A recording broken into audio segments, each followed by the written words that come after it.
കോൺഗ്രസ്സുകാരൻ spelling the beans. സ്വാഗതം. അടുത്ത രസകരമായ ഒരു കോൺഗ്രസ്സുകാരനാണ് നമ്മുടെ കൂടെ ഇന്ന് ഉള്ളത്. So will meet Joe Cherian.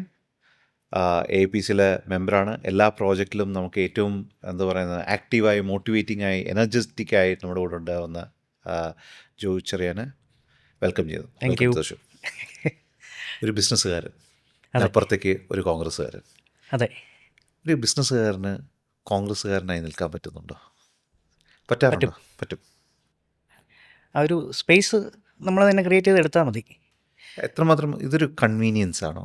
Business convenience ആയിട്ട് തോന്നിയിട്ടുണ്ടോ? പൊളിറ്റിക്സ് ബിസിനസ്സുകാരൻ്റെ കൺവീനിയൻസ് ആണോ? അപ്പം അതിനകത്ത് ഈ എപ്പോഴെങ്കിലും ഈ പറയും പോലെ പാർട്ടി ആദർശങ്ങൾ മനസ്സിലല്ലേ? ഇപ്പോൾ നിങ്ങൾക്ക് ബിസിനസ്സുകാരനായതുകൊണ്ട് ഏത് പാർട്ടിയിൽ വേണമെങ്കിലും പോകാം അല്ലേ? ആ പാർട്ടി ഭരിക്കുക. അതിനപ്പുറത്തേക്ക് ഈ ഒരു പാർട്ടിയിൽ മാത്രം സ്റ്റിക്ക് ചെയ്യുന്നതിന് one of the reason Congress party business friendly, അതായത് പ്രോജക്റ്റുകൾ നടക്കാനും ഒക്കെ ഓൾവേസ് അത് തന്നെയാണോ റീസൺ? എവറി ടൈം അവർ ഉള്ളപ്പം ഭയങ്കര comfortable. And you can have an example also. ഇപ്പം ഉമ്മൻചാണ്ടി സാർ ഭരിച്ചിരുന്ന സമയത്ത് ബിസിനസ്സുകൾ ഒഴുകുമായിരുന്നു. എന്ന് പറഞ്ഞു കഴിഞ്ഞാൽ പുതിയ പുതിയ സംഗതികൾ വരുന്നു, ഇപ്പം ഒത്തിരി പ്രോജക്ട്സ് വരുന്നു. അങ്ങനെ ഈ പറഞ്ഞ പോലെ ലൈവ് എന്ന് പറഞ്ഞു കഴിഞ്ഞാൽ എല്ലാവരും, ഈവൻ ഒരു ചായക്കടക്കാരൻ തൊട്ട് വരെ they were happy, like you know they were having ഭയങ്കര ബിസിനസ്സും കാര്യങ്ങളൊക്കെ ഒഴുക്കായിരുന്നു. അതങ്ങ് മാറി. ആ സിറ്റുവേഷൻ ഇപ്പോൾ ഇല്ല. മാത്രമല്ല ഈ റെഡ് ടേപ്സ് കുറവാണ് അല്ലേ? അങ്ങനെയുള്ള സാധനങ്ങൾ കുറച്ചും കൂടെ ഈസി ചാനൽസ് ഫോർ ഡൂയിങ് ബിസിനസ്സും കൂടെ ആയിരുന്നു അല്ലേ? ഒരു പരിധി വരെ ബിസിനസ് ഫ്രണ്ട്ലി എന്ന് വേണമെങ്കിൽ അണ്ടർസ്റ്റാൻഡിങ് പീപ്പിൾ ആയിരുന്നു. Almost all the people. അപ്പം നമുക്ക് ഒരു കാര്യം പറഞ്ഞ് മനസ്സിലാക്കാനോ അവരെപ്പോഴും നമ്മളെ വെൽക്കമിങ്, അക്കോമഡേറ്റ് ചെയ്യും. അപ്പം അത് മാത്രമല്ല, അതിനൊരു നല്ലൊരു സൊല്യൂഷൻ തരും. അല്ലാതെ പറ്റത്തില്ല, ഇതിങ്ങനെ ഉള്ളൂ എന്നുള്ളൊരു മറുപടി അല്ല തരുന്നത്. നമ്മളെ കൂടെ എങ്ങനെ ഹെൽപ്പ് ചെയ്യാം, അവരും കൂടെ നന്നാവട്ടെ എന്നുള്ള രീതിയിലുള്ളൊരു കുറച്ചും കൂടെ എത്ര നമ്മൾ പറയുമ്പോൾ കോംപ്ലക്സിറ്റീസ് വളരെ കുറവാണ്, സങ്കീർണതകൾ ഒഴിവായ ഒരു സംഭവമാണ്. പിന്നെ ഒരു കാര്യമുണ്ട്, ഈ പറഞ്ഞ പോലെ അവരെ മീറ്റ് ചെയ്യാനൊക്കെ it was very easy. It is just for you or everybody? It was എല്ലാവർക്കും ആയിരുന്നു.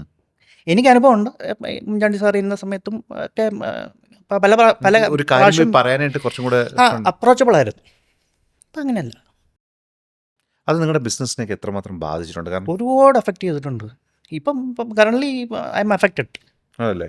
സോ നിങ്ങളെല്ലാവരും, അതായത് ജനറൽ ഒരു ബിസിനസ് കമ്മ്യൂണിറ്റി ഭയങ്കര അഫക്റ്റഡ് ആണല്ലേ? അല്ല, ഞാനിപ്പോൾ എക്സാമ്പിൾ പറയുകയാണെങ്കിൽ, ഞാനൊരു പ്രോഡക്റ്റ് KCBക്ക് സപ്ലൈ ചെയ്യുന്നൊരു ഫാക്ടറിയാണ് എനിക്കുള്ളത്. അത് ഫോർ ദ ലാസ്റ്റ് 35 years. അപ്പം ഞങ്ങൾ ഈ പറഞ്ഞ പോലെ കോൺഗ്രസ് മിനിസ്ട്രിയുടെ ഒരു ടേം കഴിഞ്ഞ് മറ്റേ റൂളിംഗ് ഗവൺമെൻറ് വന്നല്ലോ. ആദ്യത്തെ ടേം വന്നു 10 വർഷം മുമ്പ്. 10 വർഷം മുമ്പുള്ള കാര്യം പറഞ്ഞു. വന്ന് തീരാറായപ്പോൾ തന്നെ ഞങ്ങളുടെ ബിസിനസ് എഴുതി തുടങ്ങി.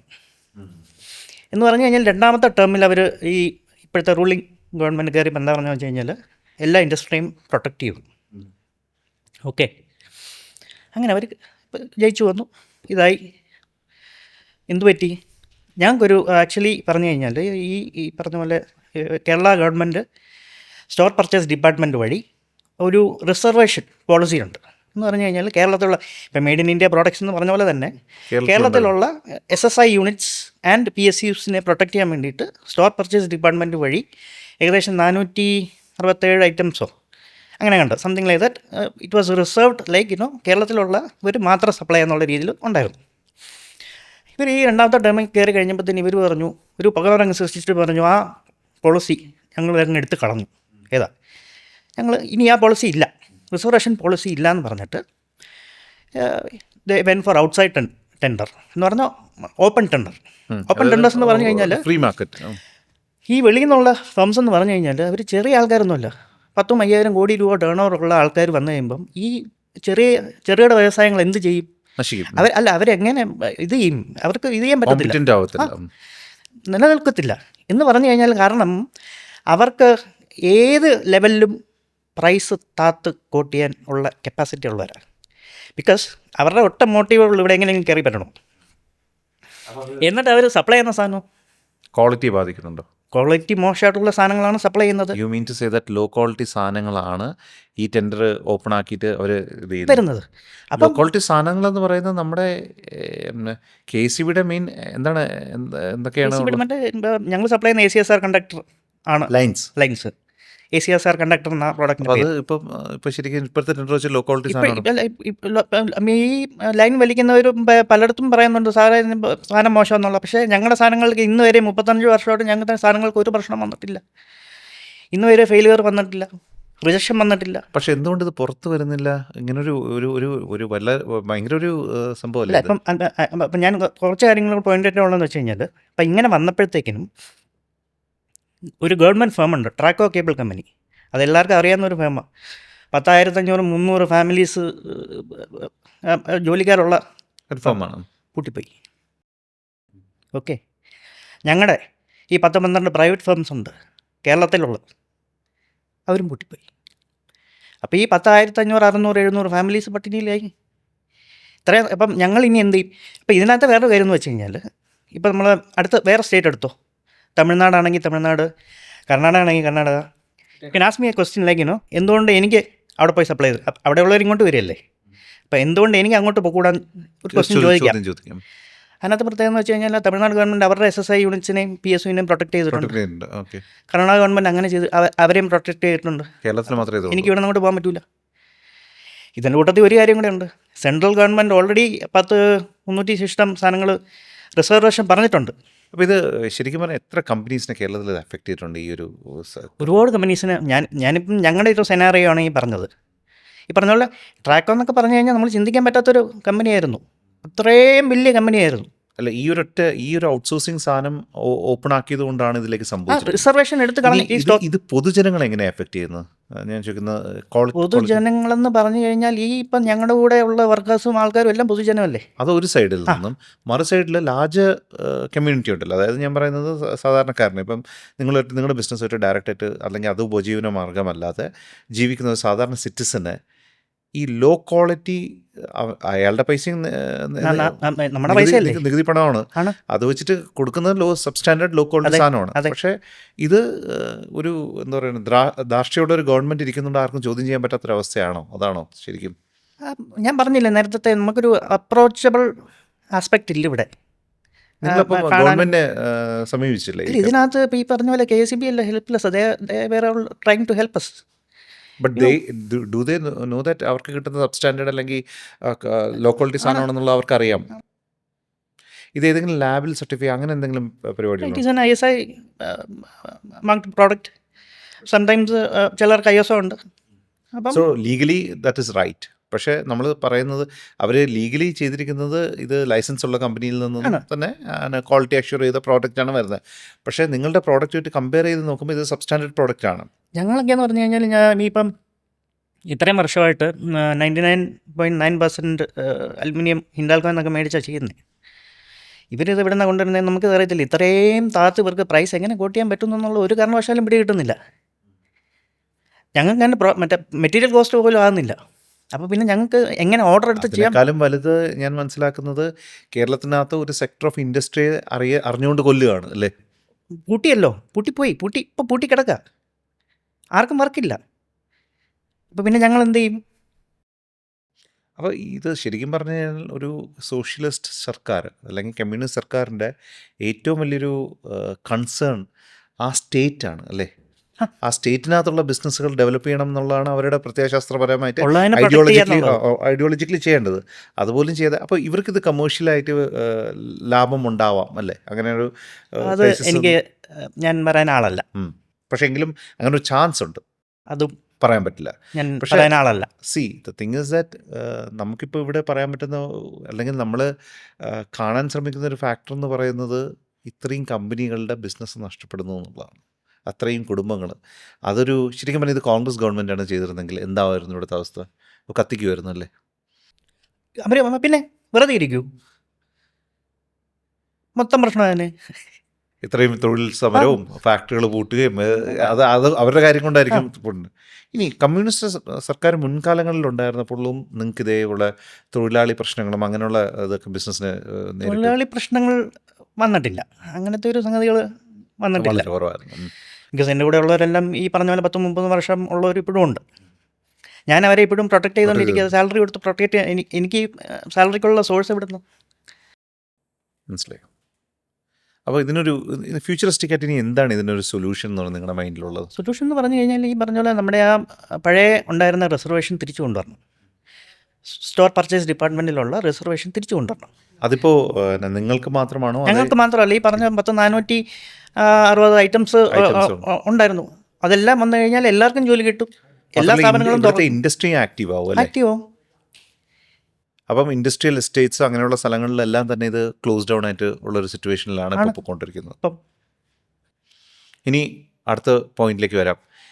ഇതൊക്കെ പറയുമ്പോഴും ഇങ്ങനെയുള്ള പ്രശ്നങ്ങളൊക്കെ ഉണ്ടാകുമ്പോഴും താങ്കളൊരു പൊളിറ്റിക്കൽ മൂവ്മെൻറ്റിൻ്റെയും കൂടെ ഭാഗമാണ്.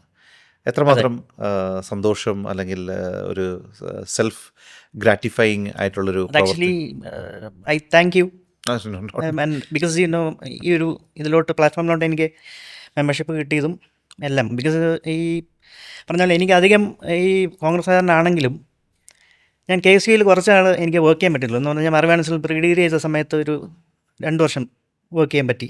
നന്നായിട്ട് വർക്ക് ചെയ്തു. ആ സമയത്ത് ഈ പറഞ്ഞ പോലെ മറ്റേ SFIയിലും AVPയിലും എൻ്റെ ഫ്രണ്ട്സ് ഉണ്ട്. അപ്പോൾ അവർക്കൊക്കെ ഒരു പുച്ഛമാണ്. ഏതാ നമ്മൾ ഈ ഒരു കോൺഗ്രസ്സുകാരനാണെന്ന് പറയുമ്പോഴത്തേക്കും ഭയങ്കര പുച്ഛമാണ്. പക്ഷേ ഐ ഡോണ്ട് കെയർ ദാറ്റ്. അത് കഴിഞ്ഞപ്പോഴത്തേനും പിന്നെ ഈ പഠിത്തത്തിൻ്റെ പ്രശ്നങ്ങൾ കാരണം എഞ്ചിനീയറിംഗ് തമിഴ്നാട് പോയി.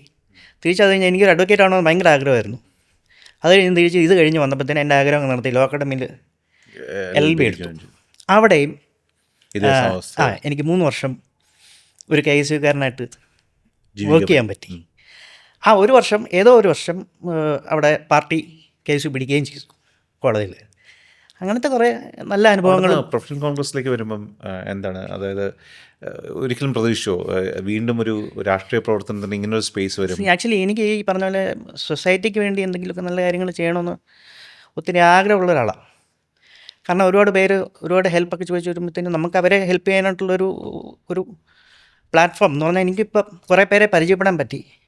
ഈ പറഞ്ഞ പോലെ ജോയുടെ ഒരു ബേസിക് ക്വാളിറ്റി എന്ന് പറയുന്നത് helping your friends, helping in to ആരുടെ ഇഷ്യൂസിലും പെട്ടെന്ന് കയറി ഇടപെടുക. അപ്പോൾ അതിന് പണ്ടേ മുതലേ അങ്ങനെ കൊച്ചിലെ മുതലേ അങ്ങനെ ഒരു സ്വഭാവം. അപ്പോൾ ഈ രാഷ്ട്രീയം വന്നപ്പോൾ അത് എത്രമാത്രം അതായത് പ്രൊഫഷണൽ കോൺഗ്രസ്സിൽ വരുമ്പം അതിനൊരു സ്പേസ് വളരെ കൂടുതലായിട്ട് വരുന്നുണ്ടോ? അതേ it is all the same? I need to get more space. ഇപ്പം ജസ്റ്റ് സ്റ്റാർട്ടഡ് വർക്കിംഗ്. പക്ഷേ ഹൗ ഡു യു ബിൽഡ് ഇതിനകത്തൊരു സ്പേസ് ജനറേറ്റ് ചെയ്യാൻ പറ്റുന്നൊരു സിറ്റുവേഷൻ എങ്ങനെയാണ് ജോ മൈൻഡി കാണുന്നത് എന്ന് പറഞ്ഞു കഴിഞ്ഞാൽ ഇപ്പം ഈ പറഞ്ഞ പോലെ ആസ് മൈ ഫ്രണ്ട് നേരത്തെ പറഞ്ഞ പോലെ ഇപ്പം നമുക്ക് ലീഡേഴ്സിനെ മീറ്റ് ചെയ്യാൻ പറ്റുന്നുണ്ട്. എനിക്ക് കഴിഞ്ഞ ദിവസം ഒരു വലിയൊരു ഭാഗ്യം കിട്ടിയെന്ന് പറഞ്ഞു കഴിഞ്ഞാൽ മറ്റേ രാഹുൽ ഗാന്ധി വന്നപ്പോഴത്തേക്കുള്ള പ്രോഗ്രാമിന് എനിക്ക് പങ്കെടുക്കാൻ പറ്റി. I was shocked to hear what he was saying. Like ഭയങ്കര നന്നായിട്ട് സംസാരിക്കുന്നു. ഞാൻ ഇത്രയും പ്രതീക്ഷയില്ല സത്യം പറഞ്ഞാൽ. അങ്ങനെ ഞാൻ ഭയങ്കര അന്തം വിട്ട ആ പരിപാടിക്ക് ഇരുന്നത്. ആൻഡ് അപ്പം അതെല്ലാം എനിക്കൊരു ഭാഗ്യമാണ്. അപ്പോൾ ഈ ആൾക്കാരെ എല്ലാം പരിചയപ്പെടുന്നതിന് ആർക്കെങ്കിലും എന്ത് ഹെൽപ്പ് വേണമെങ്കിലും നമുക്ക് നേരിട്ട് ചെന്ന് പറയാനൊക്കെ പറ്റുമായിരിക്കണം. I don't know. അല്ല, ആ വെബ് എത്രമാത്രം നമുക്ക് ബിൽഡ് ചെയ്യാൻ പറ്റുന്നത്. അതായത് കാരണം എന്ന് വെച്ചാൽ നമ്മളൊക്കെ പല ഓർഗനൈസേഷനിലും അസോസിയേഷനുകളിലും യൂണിയനിലും ഒക്കെ വർക്ക് ചെയ്തിട്ട് അല്ലെങ്കിൽ ഭാഗമായിട്ടുള്ളതാണ്. എനിക്കറിയാം ജോയ്ക്കിന് ഇഷ്ടംപോലെ കമ്മ്യൂണിറ്റീസ് ഉണ്ട്.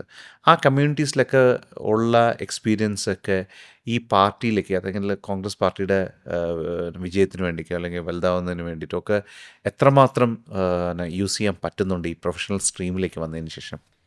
പ്രൊഫഷണൽ സ്ട്രീമിന് വന്നതിന് ശേഷം എന്ന് പറഞ്ഞു കഴിഞ്ഞാൽ ഈ പറഞ്ഞ പോലെ ഇതിനകത്ത് ഈ അങ്ങനത്തെ സ്ട്രീമിൽ നമ്മൾ കോൺഗ്രസ്സുകാരായിട്ടുള്ളവർ കാണും. ഇപ്പോൾ പല പൊസിഷൻസ് ഇരിക്കുന്നവർ കാണും. അവരെല്ലാം ഇപ്പം അങ്ങോട്ടും ഇങ്ങോട്ടും നമ്മൾ ഗിവ് ആൻഡ് ടേക്ക് എന്ന് പറയുന്ന പോലെ ഹെൽപ്പ് ചെയ്യുന്നുണ്ട്. അങ്ങനെ കുറേ ഹെൽപ്പ് കിട്ടിയിട്ടുണ്ട്.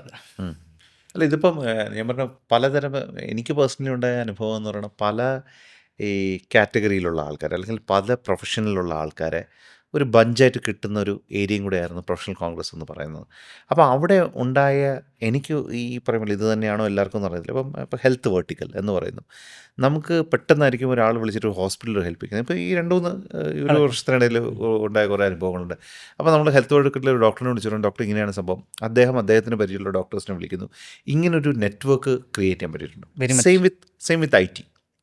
അപ്പം ഇത്തരം കാര്യങ്ങൾ ഒരു സൊസൈറ്റിക്ക് ഭയങ്കര ഗുണം. ഞാൻ പറഞ്ഞ പാർട്ടിക്ക് അതീതമായിട്ട് സൊസൈറ്റിക്ക് ഇത് ഭയങ്കര പ്രയോജനമായിട്ടുണ്ട്. ഈ ഒരു എന്താ ഗ്രൂപ്പ് ഓഫ് ഈ ഒരു ജോയിൻ്റ് എന്ന് പറയുന്ന സാധനം. ആ അല്ല ഞാനതാ പറഞ്ഞത്, ഇപ്പം നമ്മുടെ ഈ പ്രൊഫഷണൽ കോൺഗ്രസിൻ്റെ അകത്ത് എല്ലാ മേഖലയിലുള്ള ആൾക്കാരുണ്ട്. ലൈക്ക് Experts ഉണ്ട്. എക്സ്പേർട്സ് ഉണ്ട്. അപ്പം ചിലപ്പോൾ ആർക്കാ ഏത് രീതിയിൽ ഒരു ഹെൽപ്പ് വരുന്നതെന്ന് നമുക്ക് അറിയാൻ പറ്റത്തില്ല. അപ്പം വരുമ്പോഴത്തേനും നമുക്ക് ഈ പറ്റുന്ന ആൾക്കാരെ കോൺടാക്ട് ചെയ്യുമ്പോഴത്തേനും I think they will help. അല്ലെ, ഒരു വളരെ പ്രോമിനൻറ്റ് ഫീച്ചറായിരുന്നു ജോ ഓർഗനൈസ് ചെയ്ത അല്ലെങ്കിൽ ജോ പാർട്ടായിരുന്ന ഈ ഗിഗ് വർക്കേഴ്സിൻ്റെ ഒരു മീറ്റപ്പ് അല്ലേ. അത് ശരിക്കും പറഞ്ഞു കഴിഞ്ഞാൽ ഒരു ഭയങ്കര എക്സ്പീരിയൻസ് ആയിരുന്നു ടു ബ്രിങ് ദം ടുഗെദർ അല്ലേ. അതിൽ ആ ഒരു ഏരിയയിൽ കാരണം അങ്ങനെ ഒരു സ്പേസ് ഉണ്ടെന്നുള്ളതും അങ്ങനെ ഒരാളെ ഐഡൻറ്റിഫൈ ചെയ്യുന്നതെന്നുള്ളതും അവരൊരു ഗ്രൂപ്പിനെ വെച്ചിട്ടൊരു സക്സസ്ഫുള്ളായിട്ട് ഇവൻറ്റ് ചെയ്യുന്ന എത്രമാത്രം ഒരു സെൽഫായിട്ടൊരു മോട്ടിവേറ്റിംഗ് പ്രോഗ്രാമായിരുന്നു. മോട്ടിവേറ്റിംഗ് എന്ന് പറഞ്ഞു കഴിഞ്ഞാൽ അവർ ആക്ച്വലി ഞാൻ മറ്റേ ഒരാളെ ഇൻട്രൊഡ്യൂസ് ചെയ്യിപ്പിച്ച് തന്നായിരുന്നു. അപ്പോൾ ആ പുള്ളിയുടെ കുറേ കഷ്ടപ്പാടുകളും കാര്യങ്ങളൊക്കെ എനിക്കറിയായിരുന്നു. അപ്പോഴല്ല നമ്മൾ ഈ പറഞ്ഞ പോലെ ഡിസ്കസ് ചെയ്ത് ഇങ്ങനെ ഒരു പ്രോഗ്രാം വന്നപ്പോഴത്തേനും എനിക്ക് പെട്ടെന്ന് തോന്നിയത് he'll be the right person to നമുക്കൊന്ന് കണക്ട് ചെയ്ത് കിട്ടാൻ വേണ്ടിയിട്ട്. അങ്ങനെ കണക്ട് ചെയ്ത് വന്നപ്പോഴത്തേനും അതങ്ങ് കയറി ഭയങ്കര ഹിറ്റായി. ആക്ച്വലി ലൈക്ക് നല്ലൊരു പരിപാടിയായിരുന്നു. എനിക്ക് ആ പരിപാടിയുടെ സമയത്ത് വരാൻ പറ്റില്ല, because I was not well. അപ്പം നല്ലൊരു പ്രോഗ്രാമായിട്ട് അത് മാറി. അത് കുറേ പേർക്ക് എനിക്ക് തോന്നുന്നു ഭാവിയിൽ ഇനി യൂസ്ഫുൾ ആവും എന്നുള്ളൊരു പ്രതീക്ഷ. അപ്പം നമ്മുടെ പ്രസൻസ് വളരെ ചെറുതല്ലേ അല്ലേ. നമ്മുടെ ഒരു ബിഗർ ലാർജർ പൊളിറ്റിക്കൽ പാർട്ടിയുടെ ഒരു സിറ്റുവേഷൻ വരുമ്പോൾ നമ്മുടെ പ്രസൻസ് ഭയങ്കര ചെറുതാണ്, പക്ഷെ ഇമ്പാക്റ്റ്ഫുൾ ആണോ? നമ്മൾ ഇമ്പാക്റ്റ്ഫുൾ ആവണം ഇനി കൂടുതൽ. ഇപ്പം പോരാ, മോർ അഗ്രസീവ് ആവണം എന്ന് പറഞ്ഞു കഴിഞ്ഞാൽ ഇപ്പം നമ്മളിങ്ങനെ ഒരു ഒരു ഒരു ഇതിനകത്ത് ഇങ്ങനെ ഒതുങ്ങിയിരിക്കുന്ന പോലത്തെ ഒരു, പിന്നെ ഈ പറഞ്ഞ പോലെ നമുക്ക് കൂടുതൽ അക്സെപ്റ്റൻസും വരണം. ഈ പറഞ്ഞ പോലെ പാർട്ടി ലെവലിൽ അതായത് നമ്മുടെ ത്രഷോൾഡിനനുസരിച്ചേക്ക് നമ്മൾ പോകുന്നില്ല എന്നുള്ളൊരു ഫീല് വരാറുണ്ട്. അതായത് ഇത്രയും മാത്രം എക്സ്പേർട്സും ഇത്രമാത്രം നമ്മളത് എക്സ്പ്ലോർ ചെയ്ത് പോകുന്നില്ല എന്ന് പറഞ്ഞു കഴിഞ്ഞാൽ നമ്മൾ ബാക്കിയുള്ളവർക്ക് അതിനുള്ളൊരു ഇത് വരുന്നില്ല. അപ്പം എനിക്ക് തോന്നുന്നു അക്സെപ്റ്റൻസിൻ്റെ ഒരു കുറവുണ്ട് ഇതിനകത്ത്. മാത്രം എന്തുകൊണ്ടാണ് ഇപ്പം നമുക്ക് IT പ്രൊഫഷണൽസ് തന്നെ 3 ലക്ഷം പേരുണ്ട്, മനസ്സിലല്ലേ. അല്ല, പ്രൊഫഷണൽസ് എന്ന് പറയുമ്പോൾ ഏകദേശം ഒരു 1 മില്യൺ എത്ര 1 മില്യൻ്റെ മുകളിൽ വരുമെന്ന് വെച്ചോ, അല്ലെങ്കിൽ 2 മില്യൺ ഉണ്ടെന്ന് വെച്ചോ. ഇത്രയും വരെ നമ്മൾ ഈ പോയിന്റിലേക്ക് ഗാർണർ ചെയ്യാനായിട്ട് പ്രൊഫഷണൽ കോൺഗ്രസ് ചെയ്യേണ്ട എന്തൊക്കെയാണ്, അവരെ ഇതിലേക്ക് അട്രാക്ട് ചെയ്യാനും അവരെ അതിലേക്ക് മനസ്സിലാക്കാൻ പ്രൊഫഷണൽ കോൺഗ്രസ് എന്തൊക്കെ ചെയ്യണം എന്നാണ്? പ്രൊഫഷണൽ കോൺഗ്രസ് എന്തൊക്കെ ചെയ്യണമെന്ന് പറഞ്ഞു കഴിഞ്ഞാൽ നമ്മളിപ്പോൾ ഈ പറഞ്ഞ പോലെ നമ്മളിപ്പം ഈവൻ ഇപ്പം ഞാനൊരു മെമ്പറല്ലേ, എനിക്ക് പറ്റുന്ന പോലെ കോൺഗ്രസ്സുകാരെ ഐഡൻറ്റിഫൈ ചെയ്യുക, പ്രൊഫഷണൽസിനെ ഐഡൻറ്റിഫൈ ചെയ്യുക, അവരെ കൊണ്ടുവന്ന് ചേർക്കുക, അവരുടെ ആ ഒരു കഴിവ് പല മേഖലയിൽ ഉപയോഗിക്കാൻ നോക്കുക. കുറച്ചും കൂടെ അവർക്കൊരു ഒരു free space to aggressively participate ഉണ്ടാവണമെന്ന് തോന്നിയിട്ടുണ്ടോ? അങ്ങനത്തെ ഒരു, അതായത് നമ്മൾ പറയില്ലേ പ്രൊഫഷണൽ കോൺഗ്രസ്സിന് ചില ലിമിറ്റഡ് ആയിട്ടുള്ള കുറേ ബാരിയേഴ്സ് മാറ്റി വെച്ചിട്ട് അവർ കുറച്ചും കൂടെ അഗ്രസീവായിട്ട്. പക്ഷേ എനിക്ക് തോന്നുന്നു നമ്മുടെ ടീം നല്ലൊരു അഗ്രസീവ് ടീമാണെന്ന് എനിക്ക് തോന്നുന്നു. ജനറലി ഇച്ചിരി അഗ്രസീവ് ആവണം. ഡു യു തിങ്ക് ദാറ്റ് അതൊരു വലിയ ഫോഴ്സ് ആവാൻ സാധ്യതയുള്ള ഒരു ഏജൻസിയാണ്? 100%. അതിന് നമ്മൾ കുറച്ചും കൂടെ അതിന് ഫ്യൂലപ്പ് ചെയ്യേണ്ട ഒരു ആവശ്യം ഉണ്ടെന്നുള്ളതാണ്. അങ്ങനെയാണെന്നുണ്ടെങ്കിൽ അത് ശരിക്കും പറഞ്ഞു കഴിഞ്ഞാൽ society, not just political party, സൊസൈറ്റിക്ക് ഭയങ്കര ഒരു ഹെൽപ്പായിരിക്കും. മാത്രമല്ല ഇത്രയും മാത്രം ഒരു, ഞാൻ നേരത്തെ ലാൽ സാറുമായിട്ടൊക്കെ സംസാരിച്ചപ്പോൾ എനിക്ക് മനസ്സിലായൊരു സാധനം എന്ന് പറഞ്ഞാൽ പലയിടത്തും എക്സ്പെർട്ടൈസ് ആയതുകൊണ്ട് അഡ്വൈസർ ഗ്രൂപ്പ് ഇൻ എവറി മിനിസ്ട്രിക്ക് സ്കോപ്പുള്ളൊരു ടീമും കൂടിയാണ് പ്രൊഫഷണൽസ് അല്ലേ. അതെ. ഇപ്പം ജോ വന്നിരിക്കുന്നു, ജോയ്ക്ക് MSME-യെക്കുറിച്ചോ അല്ലെങ്കിൽ ബിസിനസ്സിനെ കുറിച്ചോ പറയാനുള്ള, ഓൺടർപ്രണേഴ്സിനെ കുറിച്ച് സംസാരിക്കാനോ, അവരുടെ ഒരു ബെറ്റർമെൻറ്റിന് വേണ്ടി അല്ലെങ്കിൽ ഇൻഡസ്ട്രീസ് ഡിപ്പാർട്ട്മെൻറ്റിൻ്റെ ഒരു ബെറ്റർമെൻറ്റിന് വേണ്ടി സംസാരിക്കാനുള്ളൊരു ഒരു സ്പോക്സ് പേഴ്സൺ അല്ലെങ്കിൽ വേർട്ടിക്കൽ ഉണ്ടാവണം. ആ വേർട്ടിക്കൽ ഭരണത്തിന് മാതൃകയാവുകയും കൂടെ വേണം എന്നുള്ളതാണ്. അങ്ങനെയാണെങ്കിൽ നമുക്ക് ഓപ്ഷൻസ് കിട്ടും, നമ്മുടെ കാര്യങ്ങൾ സംസാരിക്കാനും നമ്മുടെ വിഷമതകൾ പറയാനും അതിനൊരു സൊല്യൂഷൻ കണ്ടുപിടിക്കാൻ പറ്റുമെങ്കിൽ അതിനും നമ്മുടെ കമ്മ്യൂണിറ്റിക്കും അത്, അതെ, എല്ലാ ഇൻഡസ്ട്രിക്കും അതൊരു ഹെൽപ്പാവും. അങ്ങനെ ഓരോ മേഖലയിലും ഇതുപോലത്തെ ഒരു വെർട്ടിക്കൽ വന്നു കഴിഞ്ഞാൽ നല്ലതായിരിക്കും. Okay. And anywhere in the future do you see yourself contesting for an election? No. Right. It's absolute new. അതെന്തുകൊണ്ട് ഇലക്ട്രൽ പൊളിറ്റിക്സിനോട്? ബിക്കോസ് അതുകൊണ്ടല്ല, എനിക്ക് ഇതുപോലെ സെർവ് ചെയ്യാനാണ് ഇഷ്ടം. എന്ന് പറഞ്ഞു കഴിഞ്ഞാൽ ആക്റ്റീവ് പൊളിറ്റിക്സ് വരാതെ ബാക്കിയുള്ളവരെ സെർവ് ചെയ്യാം. സെൽഫ്ലെസ്. അതിൽ എത്രമാത്രം ഈ പറയുന്നത് പോലെ അങ്ങനെയുള്ളൊരു ഗ്രൂപ്പിനെയും ഐഡൻറ്റിഫൈ ചെയ്തിട്ടില്ല പാർട്ടി എന്ന് തോന്നുന്നുണ്ടോ? സെൽഫ് സർവീസിന് റെഡിയായി നിൽക്കുന്ന ആൾക്കാരുടെ ഇടയിലേക്ക് പാർട്ടി ഇനിയും കയറി ചെല്ലാനുണ്ടെന്നുള്ളൊരു വ്യൂ പോയിൻ്റ് ഉണ്ടോ? തോന്നുന്നു ഓക്കെ, ചെല്ലണം. ചെല്ലണം. So how far you will be able to influence your friends, I mean, or people who wants to be part of the party? എത്ര ഇപ്പം നമ്മൾ പറയുന്നത് നമ്മുടെ ഒരു മെമ്പർഷിപ്പ് ഓഫ് 100 നിന്നും ഒരു മെമ്പർഷിപ്പ് എത്ര വരെ എത്തിക്കാൻ പറ്റും എന്നാണ് ജോയുടെ ഒരു എനിക്ക് എന്തായാലും ഒരു 19 പേരെ ഇമീഡിയറ്റ്ലി ജോയിൻ ചെയ്യിപ്പിക്കാൻ പറ്റും. To the maximum that is enough? തോന്നുന്നു അതിൽ കൂടുതൽ പറ്റും എനിക്ക്. ഓക്കെ, ബട്ട് വിത്ത് ഇമീഡിയറ്റ് എഫക്റ്റാണ് ഞാൻ പറഞ്ഞത്. Okay. So we are hoping that from your side, you are a influencer. Otherwise, എന്താ പറയുക, വലിയ കരിഷ്മാറ്റിക് ആയിട്ടൊരു ഇൻഫ്ലുവൻസറാണ്. കുറേ ഫ്രണ്ട്സ്, സൗഹൃദ വലയങ്ങളുള്ള ഒരാളാണ്. ഈ സൗഹൃദത്തിന് for the betterment of the society രാഷ്ട്രീയത്തിലേക്കും പ്രൊഫഷണൽ കോൺഗ്രസ്സിലേക്കും കൂടുതൽ ആൾക്കാരെ വെൽക്കം ചെയ്യുന്നൊരു എന്താ പറയാനായിട്ട് നമ്മൾ പറയത്തില്ലേ, ഒരു റെപ്രസെൻറ്റേറ്റീവായിട്ട് നിങ്ങൾ മാറട്ടെ എന്ന് ആശംസിക്കുന്നു. Hoping a great bunch of people behind you for this. Thank you so much, Joe. Thank you.